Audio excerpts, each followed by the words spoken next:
ಅವಾಗ ಈ ಇಸ್ಲಾಂನಲ್ಲಿ ಇನ್ನೊಂದು ಮುಖ್ಯವಾದ ಒಂದು ಅಂಶ ಏನಂದ್ರೆ ಮಾಡ್ರೇಟ್ ಪಾತ್ ಅಂತ ಹೇಳ್ಕೊಳ್ತೀವಿ. ಮಾಡ್ರೇಟ್, ಎಕ್ಸ್ಟ್ರೀಮಿಸಮ್ ಇಲ್ಲ, ಎಲ್ಲೋ ಈ ಕಡೆ ಒಂದಂತಿಲ್ಲ, ಸಮ ಒಂದು ದಾರಿಯಲ್ಲಿ ಹೋಗುತ್ತೆ, ಒಂದು ಮೀಡಿಯಂ ಪಾತ್ನಲ್ಲಿ ಹೋಗುತ್ತೆ.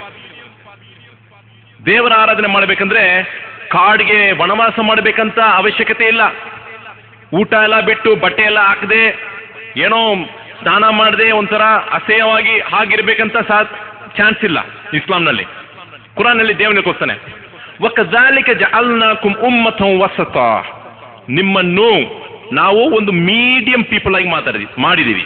ಮೀಡಿಯಂ ಅಂದ್ರೆ ಈ ಕಡೆನೂ ಇಲ್ಲ ಈ ಕಡೆ ಇಲ್ಲ, ಸಮವಾಗಿರ್ತೀರಾ, ಮೀಡಿಯಂ ಆಗಿರ್ತೀರಾ. ನೀವು ಮದುವೆನೂ ಮಾಡ್ಕೊಳ್ತೀರಾ, ನೀವು ಆರಾಧನೆಯೂ ಮಾಡ್ಕೊಳ್ತೀರಾ, ನೀವು ವ್ಯಾಪಾರ ಮಾಡ್ತೀರಾ, ಬಿಸ್ನೆಸ್ ಮಾಡ್ತೀರಾ, ಆರಾಧನೆನೂ ಮಾಡ್ತೀರಾ, ನೀವು ಒಂದು ಸೋಷಿಯಲ್ ಸರ್ವಿಸು ಮಾಡ್ತೀರಾ, ಆರಾಧನೆಯೂ ಮಾಡ್ತೀರಾ. ಅದು ಹೇಗೆ ಸಾಧ್ಯ? ಪ್ರವಾದಿ ಮೊಹಮ್ಮದ್ ಸಲ್ಲಲ್ಲಾಹು ಅಲೈಹಿ ವಸಲ್ಲಂ ಅವರನ್ನು ನೋಡಕ್ಕೆ 3 ಮನುಷ್ಯರು ಬರ್ತಾರೆ. 3 ವ್ಯಕ್ತಿಗಳು ಪ್ರವಾದಿ ಮೊಹಮ್ಮದ್ ಅನ್ನು ನೋಡಕ್ಕೆ ಬರ್ತಾರೆ. ಪ್ರವಾದಿ ಮೊಹಮ್ಮದ್ ಬಂದು ಮದುವೆ ಮಾಡಿದ್ದಾರೆ, ಮತ್ತೆ ಅವರು ಬಿಸ್ನೆಸ್ ಮಾಡ್ತಾರೆ, ಮತ್ತೆ ಆರಾಧನೆಯೂ ಮಾಡ್ತಾರೆ. ಆ 3 ಏನ್ ಹೇಳ್ಕೊಳ್ತಂದ್ರೆ, ಪ್ರವಾದಿಗೆ ಹೇಗಿದ್ರು ಸ್ವರ್ಗ ಸಿಗುತ್ತದೆ, ನಾವು ಇನ್ನೂ ಅಧಿಕ ಮಾಡಬೇಕಾಗಿರುತ್ತೆ. ಆದ್ದರಿಂದ ಒಬ್ಬ ಹೇಳ್ತಾನೆ ನಾನು ಮದುವೆನೇ ಮಾಡ್ಕೊಳ್ಳಲ್ಲ ಅಂತ, ಮತ್ತೊಬ್ಬ ಹೇಳ್ಕೊಳ್ತಾನೆ ನಾನು ಎವ್ರಿ ಡೇ, ಪ್ರತಿದಿನ ನಾನು ಉಪವಾಸ ಮಾಡುತ್ತೇನೆ.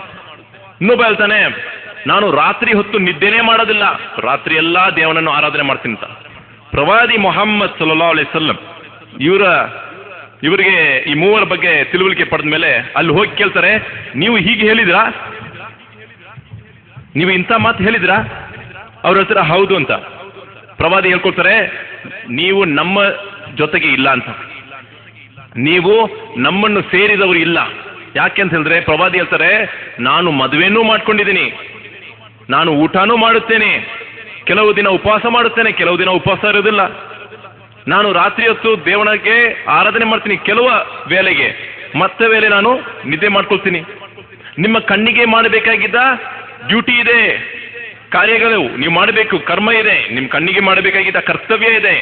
ಆದ್ದರಿಂದ ನೀವು ಅದಕ್ಕೆ ಆರಾಮ ಕೊಡಬೇಕು, ನಿದ್ದೆ ಮಾಡಿ. ನಿಮ್ಮ ಹೆಂಡತಿಗೆ ಮಾಡಬೇಕಾಗಿದ್ದ ಕರ್ತವ್ಯ ಇದೆ, ಆದ್ದರಿಂದ ಹೆಂಡತಿ ಜೊತೆಗೆ ನೀವು ಲೈಫನ್ನು ಸ್ಪೆಂಡ್ ಮಾಡಿ. ನಿಮ್ಮ ದೇಹಕ್ಕೆ ಮಾಡಬೇಕಾಗಿದ್ದ ಕರ್ತವ್ಯ ಇದೆ, ಆದ್ದರಿಂದ ಸರಿಯಾದ ವೇಳೆಗೆ ಊಟವನ್ನು ಮಾಡಿ. ಆದ್ದರಿಂದ ಇಸ್ಲಾಂ ಒಂದು ಬ್ಯಾಲೆನ್ಸ್ಡ್ ರಿಲಿಜನ್, ಎಕ್ಸ್ಟ್ರೀಮಿಸಮ್ಗೆ ಹೋಗಕ್ಕೆ ಸಾಧ್ಯ ಇಲ್ಲ. ಎಲ್ಲೂ ಕೂಡ ಯಾವುದೇ ಒಂದು ವಿಷಯದಲ್ಲಿ ಇಸ್ಲಾಂ ಎಕ್ಸ್ಟ್ರೀಮಿಸಮ್ಗೆ ಕರೆದುಕೊಂಡು ಹೋಗಕ್ಕೆ ಸಾಧ್ಯ ಇಲ್ಲ. ಆದ್ದರಿಂದ ಸಮವಾಗಿ ಏನು ಮಾಡಬೇಕು, ಏನು ಮಾಡಬಾರದು, ಹೇಗೆ ಊಟ ಮಾಡಬೇಕು, ಹೇಗೆ ಊಟ ಮಾಡಬಾರದು, ಎಲ್ಲ ವಿಚಾರದಲ್ಲಿ ಒಂದು ಮಾರ್ಗದರ್ಶಿಯಾಗಿದೆ, ಒಂದು ಗೈಡ್ ಆಗಿದೆ. ಊಟ ಮಾಡೋದು ಹೇಗೆ, ಊಟ ಮಾಡಕ್ ಮುಂಚೆ ದೇವರಿಗೆ ಇಷ್ಟಪಟ್ಟಂಗೆ ಅಂದ್ರೆ ಬಿಸ್ಮಿಲ್ಲಾ ಅಂತ ಹೇಳ್ಕೊಂಡು ನಾವು ಊಟವನ್ನು ಮಾಡಬೇಕು. ಪ್ರಾರಂಭ ಮಾಡುವಾಗ ದೇವನ ನಾಮದಿಂದ, ಅಲ್ಲಾಹನ ನಾಮದಿಂದ ಅಂತ ಹೇಳ್ಕೊಂಡು ಒಬ್ಬ ಮುಸ್ಲಿಂ ಊಟ ಮಾಡುತ್ತಾನೆ. ಊಟ ಮಾಡಿದ್ಮೇಲೆ ಅಲ್ಹಮ್ದುಲಿಲ್ಲಾ ಅಂತ ಹೇಳ್ಕೊಳ್ತಾನೆ, ಸರ್ವಸ್ತುತಿ ದೇವನಿಗೆ ಅಂತ. ಈ ಊಟವನ್ನು ಯಾರು ಕೊಟ್ರು? ದೇವನು. ಅದೇ ತರ ಆಚೆ ಹೋಗುವಾಗ ಅದರ ಪ್ರಾರ್ಥನೆ ಇದೆ, ಮನೆ ಒಳಗೆ ಬರುವಾಗ ಅದರ ಪ್ರಾರ್ಥನೆ ಇದೆ, ಹೆಂಡತಿ ಜೊತೆ ಸೇರುವಾಗ ಒಂದು ಪ್ರಾರ್ಥನೆ ಇದೆ. ಹೀಗೆ ಇರುವಾಗ ಏನಾಗತ್ತಂದ್ರೆ ಸದಾ ದೇವನ ಸ್ಮರಣೆಯೊಂದಿಗೆ ಅವನು ಜೀವನ ಮಾಡುತ್ತಾನೆ. ದೇವನ ಸ್ಮರಣೆಯೊಂದಿಗೆ ಅವನು ಜೀವನ ಮಾಡುತ್ತಾನೆ. ಆದ್ದರಿಂದ ಅವನು ಒಳ್ಳೆ ಮನುಷ್ಯ ಆಗಕ್ಕೆ ಸಾಧ್ಯ ಆಗ್ತದೆ. ಸದಾ ದೇವನ ಸ್ಮರಣೆಯೊಂದಿಗೆ ಜೀವನ ಮಾಡಿದ್ರೆ ಏನಾಗ್ತಾನೆ? ಅವನು ಒಬ್ಬ ಒಳ್ಳೆಯ ವ್ಯಕ್ತಿ ಆಗ್ತಾನೆ. ಆದರೆ ಇಸ್ಲಾಂ ಏನು ಕೊಡುತ್ತೆ? ನೀವು ನಿಂತ್ಕೊಂಡಿರುವಾಗ, ಕೂತ್ಕೊಂಡಿರುವಾಗ, ಮಲ್ಕೊಂಡಿರುವಾಗ ಯಾವಾಗಲೂ ದೇವನನ್ನು ಸ್ಮರಿಸಿಕೊಂಡು ನೀವು ಜೀವನ ಮಾಡಿ ಅಂತ. ಈ ಜೀವನ ಹಾಗೆ ಮಾಡಿದ್ರೆ ಮಾತ್ರ ಈ ಪ್ರಪಂಚ ಒಳ್ಳೇದಾಗತ್ತೆ. ದೇವನನ್ನು ಮರೆತು ಜೀವನ ಮಾಡಿದ್ರೆ ಮನುಷ್ಯನಿಗೆ ಯಾವುದು ಒಳ್ಳೇದು ಯಾವುದು ಕೆಟ್ಟದು ಅಂತ ಅವನು ಗೊತ್ತಾಗೋದೇ ಇಲ್ಲ. ಅವನಿಗೆ ಮನಸ್ಸಿಗೆ ಬಂದದೆಲ್ಲ ಮಾಡ್ತಾನೆ, ಅವನು ತಪ್ಪನ್ನು ಮಾಡ್ತಾನೆ. ಆ ತಪ್ಪು ಮಾಡುವಾಗ ಕೂಡ ಅವನಿಗೆ ಗೊತ್ತಾಗೋದು ಇಲ್ಲ ಅವನು ತಪ್ಪು ಮಾಡ್ತಾನೆ ಅಂತ. ಪ್ರವಾದಿ ಮೊಹಮ್ಮದ್ ಸಲ್ಲಲ್ಲಾಹು ಅಲೈಹಿ ವಸಲ್ಲಂ ಕಾಲದಲ್ಲಿ ಒಬ್ಬ ಹೆಂಗಸು ಬಂದು ಕಳ್ತನ ಮಾಡ್ತಾಳೆ. ಕಳ್ತನ ಮಾಡಿದ್ಮೇಲೆ ಶಿಕ್ಷೆ ಏನು ಇಸ್ಲಾಂ ಧರ್ಮದಲ್ಲಿ? ಅವಳ ಕೈಯನ್ನು ಕತ್ತರಿಸ್ಬೇಕಂತ. ಕಳ್ತನ ಮಾಡಿದ್ರೆ ಶಿಕ್ಷೆ ಏನು ಇಸ್ಲಾಂನಲ್ಲಿ? ಕೈಯನ್ನು ಕತ್ತರಿಸಬೇಕು. ಅಂದರೆ ಅವನಿಗೆ ಊಟ ಇಲ್ಲ, ಊಟಕ್ಕೋಸ್ಕರ ಕಳ್ತನ ಮಾಡಿದ್ರೆ ಅವನಿಗೆ ಆ ಶಿಕ್ಷೆ ಇಲ್ಲ. ಅದಕ್ಕೆ ಒಂದು ವ್ಯಾಲ್ಯೂ ಇದೆ, ಆ ವ್ಯಾಲ್ಯೂ ಮೇಲೆ ಕಳ್ತನ ಮಾಡಿದರೆ ಅವರ ಕೈಯನ್ನು ಕತ್ತರಿಸಬೇಕಂತ ಇಸ್ಲಾಮಿಕ್ ಲಾ. ಪ್ರವಾದಿ ಮೊಹಮ್ಮದ್ ಸಲ್ಲಲ್ಲಾಹು ಅಲೈಹಿ ವಸಲ್ಲಂ ಕಾಲದಲ್ಲಿ ಒಬ್ಬ ಹೆಂಗಸು ಕಳ್ತನ ಮಾಡಿಬಿಡ್ತಾರೆ. ಆದರೆ ಅವ್ರು ಬಂದು ಒಂದು ದೊಡ್ಡ ಅಂದರೆ ಒಂದು ಉನ್ನತವಾದ ಒಂದು ಕುಲದ ಒಂದು ಹೆಂಗಸು. ಅವಾಗ ಅವರ ಮಕ್ಕಳೆಲ್ಲ ಬಂದು ಕೇಳ್ತಾರೆ, ಇವಳಿಗೆ ಆ ಶಿಕ್ಷೆಯನ್ನು ಕೊಡಬೇಡಿ, ಕ್ಷಮಿಸ್ಬಿಡಿ ಅಂತ. ಪ್ರವಾದಿಯನ ಒಂದು ಕ್ಲೋಸ್ ಫ್ರೆಂಡ್ ಉಸಾಮಾ ಬಿನ್ ಝೈದ್ ಅಂತ ಅವ್ರು ಬಂದು ಹೇಳ್ಕೊಳ್ತಾರೆ, ದಯವಿಟ್ಟು ಈ ಹೆಂಗಸನ್ನು ನೀವು ಕ್ಷಮಿಸ್ಬಿಡಿ ಅಂತ. ಪ್ರವಾದಿಯ ಮುಖ ಬಂದು ಹಂಗೆ ರೆಡ್ ಆಗಿಬಿಡುತ್ತೆ, ಕೆಂಪಗಾಗ್ಬಿಡುತ್ತೆ ಕೋಪದಿಂದ. ಅವ್ರು ಹೇಳ್ತಾರೆ, ಈ ಮುಂದಿನ ಕಾಲದಲ್ಲಿ ಮನುಷ್ಯರು ನಾಶವಾಗಕ್ಕೆ ಕಾರಣ ಏನು ಗೊತ್ತಾ? ಅವರು ಬಡವರು ತಪ್ಪು ಮಾಡಿದ್ರೆ, ಬಡವರು ಬಂದು ಏನಾದರೂ ತಪ್ಪು ಮಾಡಿದ್ರೆ ಅವ್ರಿಗೆ ಶಿಕ್ಷೆಯನ್ನು ಕೊಡ್ತಿದ್ರು. ಆದರೆ ಹಣವಂತರು ತಪ್ಪು ಮಾಡಿದರೆ ಅವ್ರಿಗೆ ಶಿಕ್ಷೆಯನ್ನು ಕೊಡ್ತಿದ್ದಿಲ್ಲ. ಅರ್ಥ ಆಯ್ತು ನಿಮಗೆ?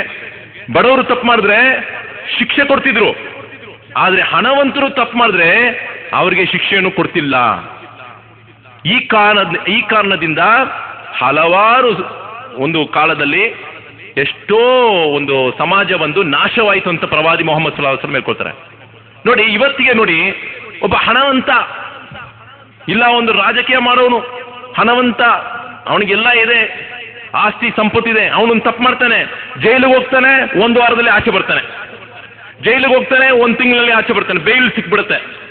ಆದರೆ ಒಬ್ಬ ಮನುಷ್ಯ, ಅವನಿಗೆ ಕಾಸಿಲ್ಲ, ಸಂಪತ್ತಿಲ್ಲ, ಅವನೊಂದು ತಪ್ಪು ಮಾಡಿದ್ರೆ, ಅವನು ಜೈಲು ಹೋದ್ರೆ ಅವನು ಅಲ್ಲೇ ಇರ್ತಾನೆ, ಶಿಕ್ಷೆಯನ್ನು ಪಡಿತಾನೆ. ಇಂತಹ ಡಬಲ್ ಸ್ಟ್ಯಾಂಡರ್ಡ್ ಮಾಡಬೇಡಿ ಅಂತ ಪ್ರವಾದಿ ಮೊಹಮ್ಮದ್ ಸಲ್ಲಲ್ಲಾಹು ಅಲೈಹಿ ವಸಲ್ಲಂ ಹೇಳ್ಕೊಟ್ಟಿದ್ರು. ಡಬಲ್ ಸ್ಟ್ಯಾಂಡರ್ಡ್ ಮಾಡಿದ್ರೆ ಪ್ರಪಂಚದಲ್ಲಿ ಶಾಂತಿ ಸಿಗುವುದಿಲ್ಲ. ಡಬಲ್ ಸ್ಟ್ಯಾಂಡರ್ಡ್ ಮಾಡಬಾರ್ದು. ಯಾರೇ ಆಗಲಿ ತಪ್ಪು ಮಾಡಿದರೆ ಶಿಕ್ಷೆ ಅನುಭವಿಸಬೇಕು. ಅಂತಹ ಒಂದು ಫಾರ್ಮುಲಾ, ಅಂತಹ ಒಂದು ಸಿಸ್ಟಮ್ ಇಸ್ಲಾಂ ಸಿಸ್ಟಮ್. ನಾವು ಹೇಳಿದ್ಮೇಲೆ ಕಳ್ತನ ಮಾಡಿದ್ರೆ ಕೈ ಕತ್ತರಿಸ್ಬೇಕಂತ ಹೇಳಿದ್ಮೇಲೆ ಎಲ್ಲರೂ ಭಯ ಪಡ್ತಾರೆ. ಏನಪ್ಪ ಇಷ್ಟು ಡೇಂಜರಸ್ ಆಗಿದೆ ಇಸ್ಲಾಂ ಧರ್ಮ ಅಂತ? ಡೇಂಜರಸ್ ಇಲ್ಲ, ಬಹಳ ಈಸಿ. ನಾನು ಸೌದಿಗೆ ಹೋಗಿರುವಾಗ ನಮಾಜ್ಗೆ ವೇಳೆ ಆದರೆ, ನಮಾಜ್ಗೆ ಟೈಮ್ ಆಗಿಬಿಟ್ರೆ ಎಲ್ಲರೂ ನಮಾಜ್ಗೆ ಹೋಗ್ತಾರೆ, ಮಸ್ಜಿದ್ಗೆ ಹೋಗ್ತಾರೆ. ಆದರೆ ಅಂಗಡಿಯನ್ನು ಮುಚ್ಚೋದಿಲ್ಲ, ಅಂಗಡಿಯನ್ನು ಓಪನ್ ಮಾಡಿಬಿಟ್ಟು ಹಂಗೆ ಹೋಗ್ತಾರೆ. ಅಂಗಡಿ ಇದಲ್ಲ, ಅಂಗಡಿನಲ್ಲಿ ಏನೇನು ಇಡ್ತೀವಿ, ಆಹಾರ ಪದ್ಧತಿ ಏನೇನೋ ಇಡ್ತೀವಲ್ಲ, ಬಟ್ಟೆ ಎಲ್ಲ ಇಡ್ತೀವಿ. ನಮಾಜ್ಗೆ ವೇಳೆ ಆದರೆ ಏನು ಮಾಡ್ತಾರೆ ಅಂದರೆ ಹೋಗ್ತಾರೆ ಮಸ್ಜಿದ್ಗೆ, ಅಂಗಡಿಯನ್ನು ಹಂಗೆ ಓಪನ್ ಆಗಿ ಮುಚ್ಚೋದೇ ಇಲ್ಲ. ಯಾಕಂತ ಗೊತ್ತಾ? ಯಾರಾದ್ರೂ ಕಳ್ತನ ಮಾಡಿದ್ರೆ ಏನು ಶಿಕ್ಷೆ? ಕೈಯನ್ನು ಕತ್ತರಿಸಬೇಕಾಗಿರುತ್ತೆ. ಈ ಭಯ ಇದೆ ಅವರಿಗೆ. ಈ ಭಯದಿಂದ ಕಳ್ತನ ಮಾಡೋದು ಬಹಳ ಕಡಿಮೆ ಅಲ್ಲಿ. ಇವತ್ತು ಇನ್ಕಮ್ ಟ್ಯಾಕ್ಸು, ಸೇಲ್ಸ್ ಟ್ಯಾಕ್ಸು, ಈ ಟ್ಯಾಕ್ಸು, ಓ ಟ್ಯಾಕ್ಸು. ನೀವು ಎಜುಕೇಷನ್ ಡಿಪಾರ್ಟ್ಮೆಂಟ್ ಹೋದ್ರು ಕೂಡ, ನೀವು ಮೆಡಿಕಲ್ ಫೆಸಿಲಿಟೀಸ್ಗೆ ಹೋದ್ರು ಕೂಡ, ಎಲ್ಲಿ ಹೋದ್ರು ನೀವು ಬಂದು ಬ್ರೈಬ್ ಕೊಡಬೇಕು, ಲಂಚ ಕೊಡದೆ ಏನಾದ್ರು ಕೆಲಸ ನಡೆಯುತ್ತಾ? ಎಲ್ಲಾದ್ರೂ ಕೆಲಸ ನಡೆಯುತ್ತಾ ಇವತ್ತಿಗೆ? ಯಾಕೆ? ಭಯ ಇಲ್ಲ ಮನುಷ್ಯನಿಗೆ. ಲಾ ಹೆಂಗಿರಬೇಕು? ಭಯ ಇರಬೇಕು. ಮನುಷ್ಯನಿಗೆ ತಪ್ಪು ಮಾಡಬೇಕಂದ್ರೆ ಅವನು ಯೋಚನೆ ಮಾಡಬೇಕು. ಕಳ್ತನ ಮಾಡಿದ್ರೆ ಕೈ ಕತ್ತರಿಸ್ಬಿಡ್ತಾರಪ್ಪ, ಹುಷಾರ್. ಅಂತಹ ಒಂದು ಸಿಸ್ಟಮ್ ಇಸ್ಲಾಂ ಸಿಸ್ಟಮ್. ಇಸ್ಲಾಂ ಒಂದು ಬರೀ ನಮಾಜ್ ಮಾತ್ರ ಮಾಡು ಅಂತ ಹೇಳೋದಿಲ್ಲ. ನೀನು ಈ ದೇಶವನ್ನು ಹೇಗೆ ರಾಜಕೀಯ ಮಾಡಬೇಕು ಅದ್ರ ಬಗ್ಗೆನೂ ನಿಮಗೆ ಮಾರ್ಗದರ್ಶಿಯಾಗಿದೆ ಇಸ್ಲಾಂ. Guidance, complete guidance.